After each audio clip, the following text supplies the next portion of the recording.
Well, hello, good evening, and good morning, good afternoon, somewhere out there in the world. This is Real Talk with E.V.E. Just here briefly for a few minutes.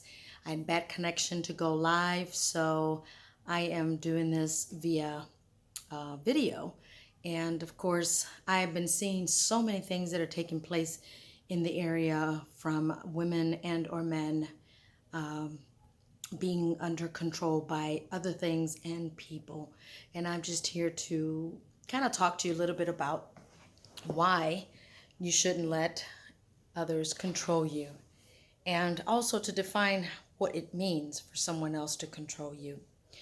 I have I have experienced in my own life as far as manipulation is concerned, and I would sometimes get caught up in it and catch me off guard that there was manipulation there. And I'm a type of person that rather be positive, stay away from toxic drama, from negativity, from gossip. That has been me mostly all my life. And when dealing with a situation where someone is really working on getting the worst out of me, that is me giving up my control and giving it to that person and or thing. I've noticed where some people get highly upset because of what someone else is doing. I get it. The flesh is weak, but the spirit is willing. If the spirit is willing, let's work on that flesh so that you can strengthen yourself to be able to say no more, no mas. I am not going to be allowed, I'm not going to allow myself, should I say, to be controlled. I am not going to let anything or anyone control me. You may say, well, no one controls me. Well, when you start to get upset over something, yes, we are human. Yes, we have feelings. We're entitled to feel whatever kind of way we want to feel. But my question to you would be is if you want to feel angry, or when you do feel angry, or where you're actually lashing out back at someone that has thrown you some negativity your way, that is pretty much allowing them to control you. It takes strength, I get it, but we got to start practicing on that. We have to start building strength within us. I mean, we're equipped already with what it takes to do that. I'm leading by example. And when we allow a situation to really get us to be upset, to really get us to say things that are hurtful or that are not nice or that I mean, or as we say, giving someone a piece of our mind, that is pretty much being controlled by that person and or situation. So stop letting that control you. You may say all day long that you're in control, that nobody controls you. So then my question would be, why do you get upset? Why? I mean, let me just say this, the enemy is here to steal, kill, and destroy. Okay? And I encourage you to work on not allowing yourself to fall in the devil's den. For example, it has been brought to my attention by several people throughout the year, quite a few people. I don't know if you're the one that's watching it and you know it's you, then, I don't need to call names or anything. And I don't mean no disrespect to you or anyone for that matter. It's just the fact that I was listening to Pastor Steve, one of his messages, and that just tells me that I'm on one accord, and it's confirmation that what I am speaking is the truth, which I don't doubt it because it falls aligned with God's word. And that is what I work on every single day, to be aligned with his word. And when someone is out there, and I even heard from Joel Osteen as well, when someone's out there talking about you and it comes back to you, well, that's someone that told you that someone was talking about you wasn't being godly to begin with, you see? And that's to get you to react in a negative way. That's to get you upset. That's to get you to go back and fight that person that has been saying something or spreading gossip and or rumor about you or have anything to do with you. That is pretty much controlling you.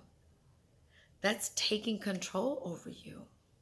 So work on that every single day, because here's what the enemy likes to see. I'm going to use that same scenario, but I'm going to use me in that scenario, okay?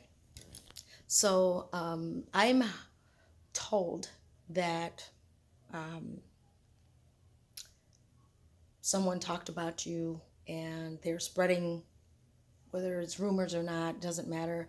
And I come back and tell you, hey, you know, so and so said this about you. Did you know that they're talking about you? Did you know that they're doing this and saying this? Well, I am not being Christ like just by going to you to say that.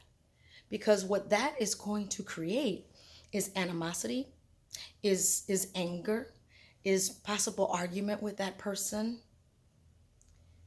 And right then and there is when control has been taken over you. What I would suggest is to say, you know, God bless them. I forgive them if that is true. And keep on keeping on. Because if you fall into that, you give the enemy exactly what he wants. To get you all discombobulated, messed up, and possibly end up arguing with that person that may have not said what they said he or she said.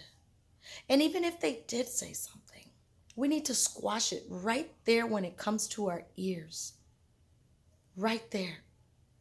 If it's in your relationship with your parents, with your siblings, with your children, with friends, and or at work, nip it in the bud and don't let it go any further. And just say, I forgive that person. Or, yeah, okay. Take it like a grain of salt. A nun or teacher in my high school, and I remember it like if it was yesterday, and I will always repeat what she said. Believe none of what you hear in half of what you see. Many times we hear so many things and we run with it. We leap to conclusions. We're led by our own perception when we could really be wrong. But it's too late. We've already reacted in a negative way. We already cursed somebody out. We already went back and told them a piece of our mind. It's too late. So work on catching yourself and practice on gaining control over your emotions and not give up your control to something or someone. Just thought I had to mention this to you. It's been on me all weekend to talk about, and then I heard it today in the service, and that was just a reminder, a push to say you got to talk about this. So don't let someone else control you. If you start breaking down and start crying and start getting emotional that someone is saying this or that, or you feel like no one's listening to you, let me just say this: God is listening. God is listening. And know that he knows what he's doing. And just pray that he shows you what he wants you to do and say or do, but don't give up your control. Don't give it to anyone else. They're not worth it, first of all. No one is worth going to hell for. And trust and believe. All right? So that's a real talk with E.V.E. at a quicker moment. It is a beautiful evening. You be blessed, be safe, and just keep on keeping on. Keep pressing on. Even when you fall, you get right back up. Less is more. Sometimes no response is better than a response. And don't sin in your anger if you're feeling angry about something. Peace to you. God bless you. Love you.